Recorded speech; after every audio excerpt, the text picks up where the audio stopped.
Shu olim aytyapti. 30-40 yildan beri Alsgeymerning asosiy nima deydi, sababi bu bosh miyadagi hujayralar, ularning ismi neyron deyiladi. Hujayralarning orasidagi bunaqaga oraliqqa oqsil yig'ilib qolayotgan ekan. Oqsilning bir turi yig'ilib qolayotgan ekan. 30-40 yildan beri Alsgeymer kasalligining asosiy sababi ana shu oqsilning yig'ilishi deb sababi shu deb kelishgan. Hozirgi olimlarning bugungi kundagi munosabati mutlaq o'zgaribdi.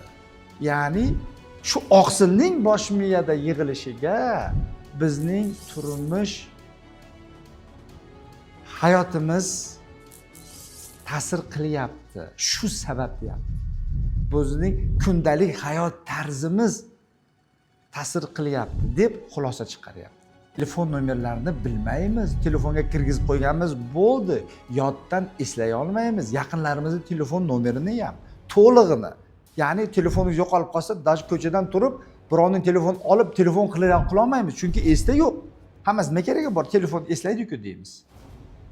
Ilgarichi uy telefoni bo'lganda hammamiz bilardik, kamida 30 ta 40 ta nomerini bilardik, to'g'rimi? Ya'ni bizlar umuman ishlatmay qo'ydik. Shuning uchun ishlamagan miya borgan sari o'chib qolaveradi. Sekin-sekin naqasi funksiyasi kamayib ketaveradi.